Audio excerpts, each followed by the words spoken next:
வணக்கம், அமருங்கள். வணக்கம் அண்ணா. வணக்கம் அண்ணா. இன்றைக்கு என்ன விவாதம்? வணக்கம் அண்ணா. நம் நாட்டின் 3 பிரச்சனைகளை பற்றி ஆலோசனை சிந்திக்க உள்ளோம். அண்ணா, அது என்ன இருக்கிறீர்கள்? அண்ணா, அவைக்கு நீங்களே வந்து விடுங்கள். இன்னும் தெனாலிராமன் அவர்கள் வரவில்லை. இன்னது இன்னும் தெனாலிராமன் வரவில்லையா? அண்ணா, ஆனாலும் நீங்க தெனாலிராமனுக்கு அதிகமாக தான் என கொடுக்குறீங்க. ஓஹோ, அப்படியா? எங்கே காவலர்? அழைத்து வார்கள் தெனாலிராமனை. அப்படியே ஆகட்டும்.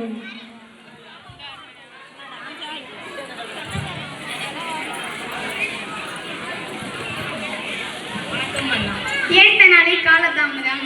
மன்னித்து விடுங்கள்.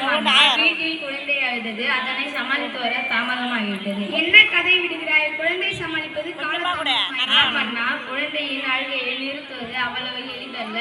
நான் வேண்டுமானால் குழந்தையாக மாறியிருந்தேன். என் அழுகையை நிறுத்துங்கள். மன்னருக்கே சவாலா? உன் சவாலை நான் ஒத்துக்கொள்கிறேன்.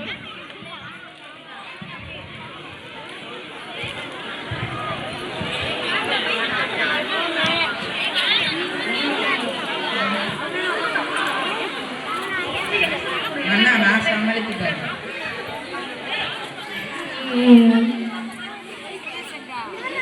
இந்த அழிகிறேன், உனக்கு இழுப்பு கிட்ட வாங்கி தரட்டா? போ. அண்ணா, நான் சமாளித்து பார்க்கிறேன். நானா உனக்கு ஒரு பொம்மை வாங்கி தரட்டா? வேணாம், போ.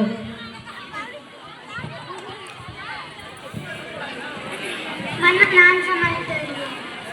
நான் வேணும்னா நடனம் ஆடி காமிக்கவா? வேணாம், போ. மங்குனி அமைச்சர்களா, ஒரு குழந்தையை சமாளிக்க. ஏன் குழந்தை அழுகிறாய்? காவலர்களை சென்று ஒரு பானை ஏற்றுவார்கள்.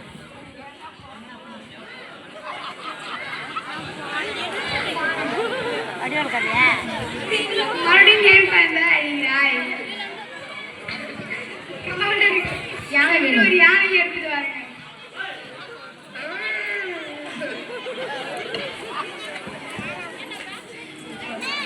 மறுபடியும் ஏன் குழந்தை அழுகிறாய்? அந்த பானைக்குள் யானை போவேன். அது எப்படி குழந்தாய் போகும்? இது என்ன விசித்திரமான குழந்தை இருக்கு.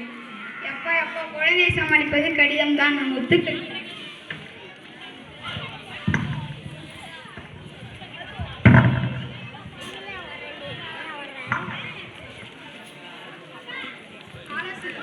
ஆலோசனை தொடங்கட்டும். அண்ணா, நம் நாட்டின் முதல் பிரச்சனை இருப்பது கொசு தொல்லையே. அதனை அழிக்க தீர்வு காண வேண்டும் அண்ணா. மந்திரிகளே, உங்கள் சிந்தனையை கூறுகள். மன்னா, கொசுவை உன்னை பிடித்து நசுக்கி வைத்தால் என்ன? கொசுவை பிடித்து ஒழித்து விட்டோம் அண்ணா. உன்னை பிடித்து ஒழித்து விட்டால் என்ன? கொசுவை அறையில் வைத்து பூட்டிலான்னு என்ன? உன்னை அறையில் வைத்து பூட்டினால் என்ன? கொசுவை அழிக்க வழி கேட்டால் வளர்க்க வழி சொல்லுறீங்கள்.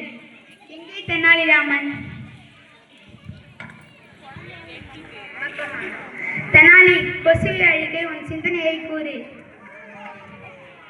மன்னா, வீட்டில் முன் குப்பைகளை கொட்டாது, தண்ணீரை தேங்க வைக்காமல் இருங்கள். இப்படி செய்தால் கொசு தொல்லையை அழிக்கலாம். அருமை அருமை. எப்படி மன்னா மக்கள் ஏற்றுக்கொள்ள? வீட்டை சுத்தமாக வைத்துக் கொள்வதற்கு 1000 பொற்காசுகள் வழங்கப்படும் என்று அறிவிங்கள். அப்படியே ஆகட்டும் மன்னா. அண்ணா, நம் நாட்டில் 2வது பிரச்சனையாக இருப்பது மாணவர்கள் தொலைபேசியை அதிகமாக பயன்படுத்துகிறார்கள் என்று பெற்றோர் கூறுகிறார்கள். அதனை தவிர்க்க ஆலோசனை கூறுங்கள் மன்னா. எங்கே தெனாலிராமன்? தெனாலிராமன், நம் நாட்டில் மாணவர்கள் அதிகமாக தொலைபேசியில் பயன்படுத்துகின்றார்கள். அதை போக்க உன் சிந்தனையை கூறுகள். மன்னா, குழந்தைகளுடன் பெற்றோர்கள் அதிக நேரம் செலுத்த வேண்டும். தொடர்ந்து 1 மணி நேரமாவது அவர்களுடைய ஓடி ஆடி விளையாண்டால் மாணவர்கள் கொசு தொல்லையை அழித்து பெற்றோர்களுடன் விளையாடுவார்கள். அப்படியே அறியுங்கள்.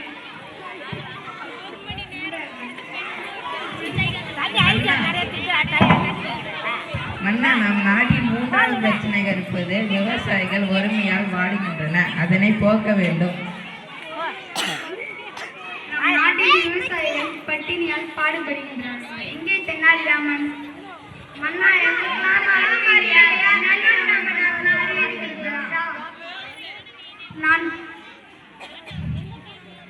நான் தெனாலிராமன் கிட்டே 10 கேள்வி கேட்கிறேன்.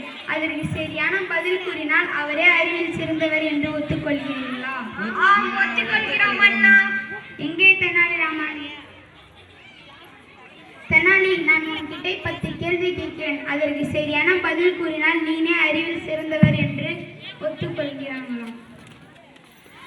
பிரிக்க முடியாதது கல்வியும் எஸ்கேவிட்டியும், பிரிக்க கூடாதது பெற்றோரும் பள்ளியும், சேர்ந்தே இருப்பது ஆசிரியரும் மாணவரும், சேராது இருப்பது வறுமையும் நோயும், பார்க்க கூடாதது தொலைக்காட்சியும் தொலைபேசும், பார்க்க கூடியது பள்ளி பேருந்தும் நேரமும், செய்யக்கூடியது தானமும் தர்மமும், செய்யக்கூடாதது வஞ்சனையும் துரோகமும், அறிவிற்கு பள்ளியும் கல்வியும், கல்விக்கு எஸ்கேவி தயனாகி அம்மாள் மெட்ரிக் பள்ளி.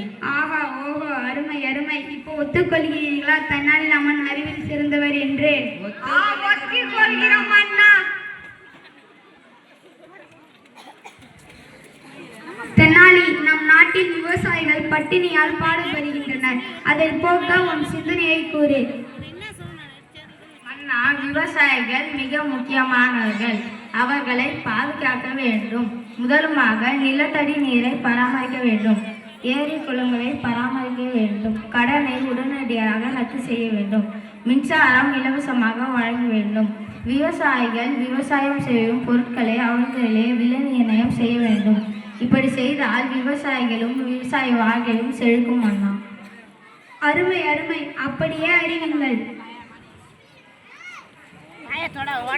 வணக்கம்.